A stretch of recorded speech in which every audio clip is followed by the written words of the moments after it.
Good morning student. इससे पहले हम आयनिक क्रिस्टल के बारे में अध्ययन किए हैं। आयनिक क्रिस्टल में बताया गया होगा कि आयनिक क्रिस्टल के जो अवयवी कण होते हैं वह धन आयन और ऋण आयन होते हैं, जिनके मध्य यानी कणों के मध्य आयनिक बंध बनता है, इसलिए उसे हम आयनिक क्रिस्टल कहते थे। अब इसके बाद हमें पढ़ना है सहसंयोजी क्रिस्टल यानी कोवैलेंट क्रिस्टल। इसको हम नेटवर्क क्रिस्टल भी कहते हैं। अब सहसंयोजी क्रिस्टल कहते किसे हैं, यानी इनके जो अवयवी कण होते हैं, यानी वे क्रिस्टल जिनमें अवयवी कण सहसंयोजी बंध के द्वारा जुड़े होते हैं, यानी कोवैलेंट बॉन्ड के द्वारा जुड़े होते हैं, उन्हें हम कोवैलेंट क्रिस्टल कहते हैं। यानी वे क्रिस्टल जिनके अवयवी कण सहसंयोजी बंध के द्वारा जुड़े होते हैं, उन्हें हम सहसंयोजी क्रिस्टल या उन्हें नेटवर्क क्रिस्टल कहा जाता है। अब एक एग्जांपल देख लेते हैं हम, जैसे डायमंड में जो कार्बन परमाणु होता है या कार्बन से सहसंयोजक बंध के द्वारा जुड़ा होता है, और प्रत्येक कार्बन जो होता है 4 कार्बन से जुड़े होते हैं। यानी इसमें जितने भी कार्बन होंगे सभी कार्बन 4 कार्बन से जुड़े होते हैं। इस तरह से यह कार्बन आपस में 4 कार्बन से जुड़ करके एक चेन का निर्माण करते हैं। उस चेन को यानी एक नेटवर्क का निर्माण करते हैं, इसलिए इस क्रिस्टल को हम नेटवर्क क्रिस्टल भी कहते हैं। यानी वे क्रिस्टल जिनमें उनके अवयवी कण सहसंयोजक बंध यानी कोवैलेंट बॉन्ड के द्वारा जुड़े होते हैं, उन्हें हम सहसंयोजी क्रिस्टल कहते हैं। और यह सहसंयोजी क्रिस्टल आपस में जुड़ करके एक नेटवर्क का निर्माण करते हैं, इसलिए इस क्रिस्टल को हम नेटवर्क क्रिस्टल भी कहते हैं। जैसे डायमंड में जो कार्बन के परमाणु होते हैं या प्रत्येक कार्बन 4 कार्बन से जुड़े होते हैं, इसी तरह ये आपस में जुड़ करके एक लंबे चेन का निर्माण करते हैं, जिसे हम नेटवर्क भी कहते हैं। इसलिए इस क्रिस्टल को नेटवर्क क्रिस्टल भी कहा जाता है। दूसरा एक और एग्जांपल हम देखते हैं, SiO2 यानी इसे सिलिका कहा जाता है या सिलिकॉन ऑक्साइड कहते हैं, इसे रेत भी कहा जाता है। सिलिकॉन ऑक्साइड में जो सिलिकॉन होता है, इस प्रत्येक सिलिकॉन से 4 ऑक्सीजन जुड़े होते हैं। प्रत्येक सिलिकॉन से 4 ऑक्सीजन जुड़े होते हैं और प्रत्येक ऑक्सीजन से 2 सिलिकॉन जुड़े होते हैं। इस तरह से यानी सिलिकॉन ऑक्साइड में प्रत्येक सिलिकॉन से 4 ऑक्सीजन जुड़े होते हैं और प्रत्येक ऑक्सीजन से, जैसे यहाँ पे इस ऑक्सीजन से 2 सिलिकॉन जुड़े हुए हैं, उसी तरह जितने ऑक्सीजन हैं सभी ऑक्सीजन से 2 सिलिकॉन जुड़े होते हैं। अब पुनः यहाँ पे इस सिलिकॉन पे भी 4 ऑक्सीजन जुड़े होंगे इस तरह से, यानी इस सिलिकॉन से भी 4 ऑक्सीजन जुड़े हैं। अब पुनः इस ऑक्सीजन से 2 सिलिकॉन जुड़े होंगे यहाँ पे, यानी इस तरह से सिलिकॉन और ऑक्सीजन, प्रत्येक सिलिकॉन से 4 ऑक्सीजन और प्रत्येक ऑक्सीजन से 2 सिलिकॉन जुड़ करके यह भी एक नेटवर्क का निर्माण करते हैं। इसलिए इन क्रिस्टल को हम नेटवर्क क्रिस्टल भी कहते हैं। और सभी के मध्य जो बंध है यह सहसंयोजक बंध है, यानी कोवैलेंट बॉन्ड है, इसलिए इस क्रिस्टल को हम सहसंयोजी क्रिस्टल कहते हैं। यानी सहसंयोजी क्रिस्टल का डिफिनेशन एक बार और देख लेते हैं कि इनके वे क्रिस्टल जिनमें अवयवी कण कोवैलेंट बॉन्ड के द्वारा जुड़े होते हैं, उन्हें हम कोवैलेंट क्रिस्टल या नेटवर्क क्रिस्टल कहते हैं। अब इनका प्रॉपर्टी देख लिया जाता है, जैसे कि हीरा है यानी डायमंड है, यह सहसंयोजक बंध से जुड़ने के कारण यह बहुत बड़ा नेटवर्क बनाता है। नेटवर्क में जुड़ने के कारण यह अत्यंत कठोर होता है, यानी इनकी जो प्रकृति होती है यानी जो प्रॉपर्टी होती है यह बहुत ही कठोर होते हैं। यानी इनका जो पहला गुण होगा यह अत्यंत कठोर होते हैं। और इसका दूसरा जो गुण होगा, यानी इसमें मुक्त इलेक्ट्रॉन नहीं रहते हैं। मुक्त इलेक्ट्रॉन न रहने के कारण यह विद्युत का कुचालक है। लेकिन सहसंयोजी क्रिस्टल में एक ग्रेफाइट होता है, ग्रेफाइट में मुक्त इलेक्ट्रॉन होने के कारण वह विद्युत का सुचालक होता है। यानी ग्रेफाइट को छोड़ करके अन्य जितने सहसंयोजी क्रिस्टल होंगे वो सभी विद्युत के कुचालक होते हैं। यानी ग्रेफाइट को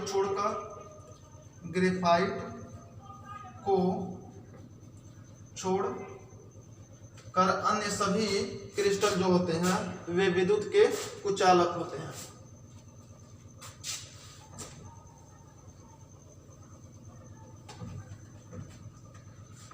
ग्रेफाइट को छोड़कर अन्य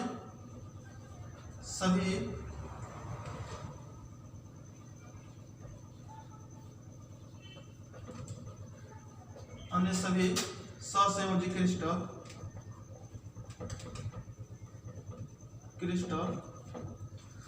विद्युत के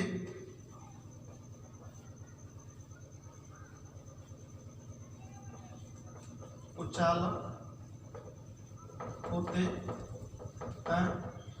और इसका तीसरा जो गुण होगा, इन्हें अगर किसी विलायक में घोला जाता है तो यह अविलेय होते हैं। यानी सहसंयोजी क्रिस्टल को अगर विलायक में घोला जाए तो यह अविलेय होते हैं, यानी घुलनशील नहीं होते हैं। यानी पहला गुण, यह अत्यंत कठोर होंगे। दूसरा, ग्रेफाइट को छोड़कर अन्य सभी जो सहसंयोजी क्रिस्टल होते हैं वो विद्युत के कुचालक होते हैं। तीसरा, यह किसी विलायक में घुलते नहीं है, यानी अविलेय होते हैं। चौथा जो इनका गुण होगा, यह अत्यंत कठोर होने के कारण इनका गलनांक और क्वथनांक दोनों उच्च होता है। यानी इनका गलनांक और क्वथनांक उच्च होगा। एक बार और देख लेते हैं सहसंयोजी क्रिस्टल, यानी वे क्रिस्टल जिनमें उनके अवयवी कण सहसंयोजी बंध द्वारा यानी कोवैलेंट बॉन्ड के द्वारा जुड़े होते हैं, उन्हें हम सहसंयोजी क्रिस्टल कहते हैं। इनमें एक एग्जांपल भी बताया गया, डायमंड या रेत या सिलिका का बताया गया है। इनके जो अवयवी कण हैं या आपस में सहसंयोजी बंध द्वारा जुड़े होते हैं और एक नेटवर्क का निर्माण करते हैं, इसलिए इसे हम नेटवर्क क्रिस्टल भी कहते हैं। इनके प्रॉपर्टी जो होता है कि यह पहला बताया गया कि यह अत्यंत कठोर होते हैं। दूसरा, ग्रेफाइट को छोड़कर अन्य सभी सहसंयोजी क्रिस्टल जो होते हैं यह विद्युत के कुचालक होते हैं। तीसरा बताया गया कि इन्हें जल में घोला जाता है तो यह यानी किसी भी विलायक में घोला जाता है तो यह अविलेय होते हैं। चौथा, इनके गलनांक और क्वथनांक उच्च होते हैं। अब इसके बाद अगला हेडिंग है धात्विक क्रिस्टल। धात्विक क्रिस्टल में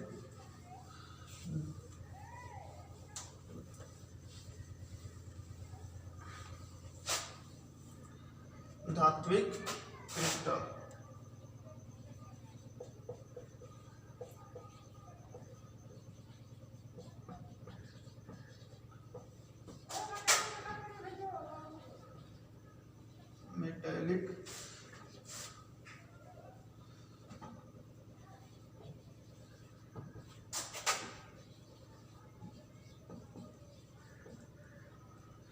मेटेलिक क्रिस्टल। धात्विक क्रिस्टल में धातुओं में इलेक्ट्रॉनों का समुद्र होता है। उस इलेक्ट्रॉनों के समुद्र में धन आयन वितरित रहते हैं, जिससे धन आयन और ऋण आयन के मध्य यानी इलेक्ट्रॉनों के मध्य धात्विक बंध बनता है, जिसे हम धात्विक क्रिस्टल कहते हैं। यानी धात्विक क्रिस्टल में धातुओं में इलेक्ट्रॉनों का समुद्र होता है, जिसमें धन आयन वितरित रहते हैं। धन आयन और इलेक्ट्रॉनों के मध्य धात्विक बंध यानी धन आयन और इलेक्ट्रॉन धात्विक बंध के द्वारा जुड़े होते हैं, जिसे हम धात्विक क्रिस्टल कहते हैं। जैसे अब मान लेते हैं यहाँ पे एक सोडियम का धातु है, सोडियम का यह धातु है। जैसा कि बताया गया होगा कि सोडियम का परमाणु है, इसके बाहर इसमें इलेक्ट्रॉनों की संख्या 11 होती है। इसका इलेक्ट्रॉनिक विन्यास 2 1 1 होगा। यह एक इलेक्ट्रॉन को त्याग करके सोडियम एक इलेक्ट्रॉन जब त्यागता है इस पे पॉजिटिव आयन हो जाएगा और एक इलेक्ट्रॉन बाहर यानी यह धन आयन हो जाता है और एक इलेक्ट्रॉन बाहर हो जाता है। यह धातु जो है यह सोडियम का है और इसमें सोडियम के कई परमाणु होंगे। तो यह जो परमाणु होते हैं यह अपने इलेक्ट्रॉन इसमें त्यागे यानी जो बाहरी शेल का इलेक्ट्रॉन रहता है उसे बाहर त्याग देते हैं। और जब बाहर त्याग देते हैं तो यह इलेक्ट्रॉनों का इसमें समुद्र सा बन जाता है, यानी इलेक्ट्रॉन इसके चारों तरफ गति करने लगते हैं, जिसे हम इलेक्ट्रॉनों का समुद्र कहते हैं। और इस इलेक्ट्रॉनों के मध्य में यह जो धनायन सोडियम है यह धनायन के रूप में वितरित रहता है चारों तरफ, यानी इसी में धनायन वितरित रहता है, जिसे हम कर्नेल कहते हैं। यानी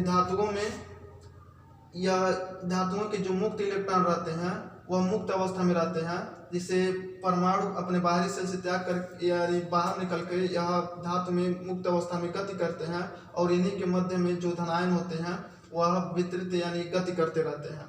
अब इन इलेक्ट्रॉन और इन धनायन के मध्य एक आकर्षण बल कार्य करता है। उस आकर्षण बल को हम विद्युत आकर्षण बल कहते हैं।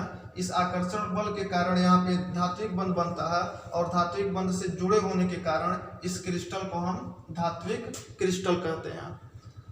अब यहाँ पे जो यह जो धातु है यानी जो धातु होते हैं उनके बाहरी सेल के जो इलेक्ट्रॉन होते हैं, अगर इस पे प्रकाश प्रवाहित किया जाए तो प्रकाश प्रवाहित होने के कारण इनके अंतिम सेल के जो इलेक्ट्रॉन होते हैं वह ऊर्जा को ग्रहण करके अपने से हायर एनर्जी लेवल वाले सेल में चले जाते हैं और पुनः कुछ समय के बाद वह ऊर्जा त्याग करके अपने सेल में आते हैं। तो जब ऊर्जा त्याग करके अपने सेल में आते हैं तो यहाँ पर एक विशेष प्रकार की चमक उत्पन्न होती है जिसे हम धात्विक चमक कहते हैं। यानी धातुओं में जो बाहरी सेल में इलेक्ट्रॉन होते हैं, जब इसमें प्रकाश प्रवाहित किया जाता है तो बाहरी सेल के इलेक्ट्रॉन लो एनर्जी लेवल से हाई एनर्जी लेवल में चले जाते हैं और पुनः कुछ समय के बाद वह ऊर्जा का त्याग करके अपने स्थान पे आते हैं। तो जब ऊर्जा को त्याग करके अपने स्थान पे आते हैं तो ऊर्जा त्यागने के कारण इसमें विशेष प्रकार की चमक उत्पन्न होती है, जिस चमक को हम धात्विक चमक कहते हैं। यानी इसमें पहले बताया गया कि यह धन आयन और इलेक्ट्रॉन के मध्य एक आकर्षण बल कार्य करता है जिसे हम स्थिर वैद्युत आकर्षण बल कहते हैं और जिसके कारण यहाँ पे धात्विक बंध बनता है। स्थिर वैद्युत आकर्षण बल के कारण यहाँ पे धात्विक बंध बनता है जिससे इस क्रिस्टल को हम धात्विक क्रिस्टल कहते हैं। और यह जो बल है यह काफी प्रबल होता है। प्रबल होने के कारण धात्विक बंध काफी मजबूत होता है। मजबूत होने के कारण यह जो क्रिस्टल होगा वह काफी कठोर होगा।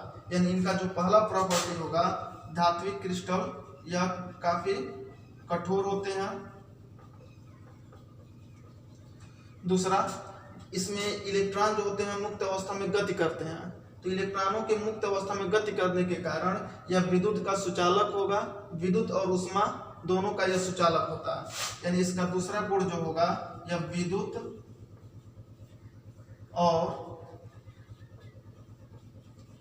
ऊष्मा का सुचालक होता है। और तीसरा, इनका जो गलनांक होता है, इनका गलनांक उच्च होता है। गलनांक और क्वथनांक दोनों उच्च होता है। यानी पहला ये कठोर होते हैं, दूसरा मुक्त इलेक्ट्रॉन होने के कारण विद्युत और ऊष्मा का सुचालक होता है, तीसरा इनका गलनांक और क्वथनांक उच्च होता है। और जो धातु होते हैं अगर इन्हें पीटा जाए तो पीटने पर यह इनमें तनाव का गुण होता है। यानी इनमें तन्यता का गुण होता है और यह आघातवर्धनी होते हैं। यानी इनमें तन्यता का गुण होता है और यह आघातवर्धनी होते हैं।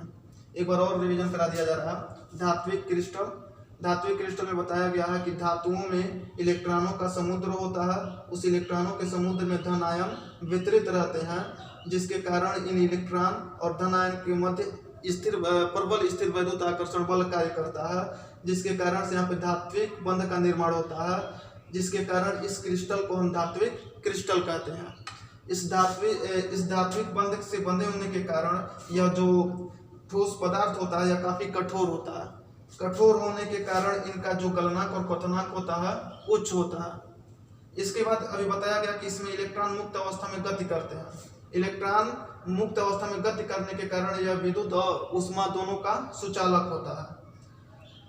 और इसमें एक विशेष प्रकार की चमक होती है जिसे हम धात्विक चमक कहते हैं। जैसे अगर प्रकाश को प्रवाहित किया जाता है इस पे, तो प्रकाश जब पड़ता है तो इसके इलेक्ट्रॉन जो होते हैं ऊर्जा ग्रहण करके अपने सेल से उच्च ऊर्जा वाले सेल में चले जाते हैं और पुनः अल्प समय में, यानी यह उस सेल में केवल 10⁻⁸ सेकेंड तक ही रहते हैं।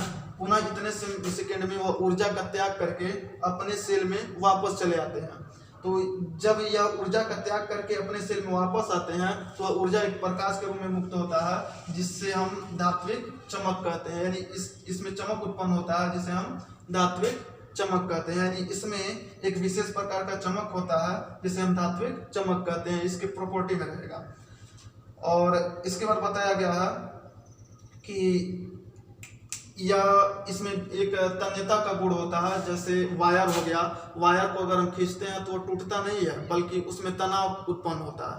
तनाव उत्पन्न होने के कारण यानी इसमें एक तन्यता का गुण होता है, और तन्यता का गुण होने के साथ साथ यह आघातवर्धनी होता है। जैसे लोहा है, लोहा को हम पीटेंगे तो टूटेगा नहीं, पहले फैलता है। तो यानी इसमें यह आघातवर्धनी होता है और इसमें तनाव का गुण होता है यानी तन्यता का गुण होता है। धन्यवाद।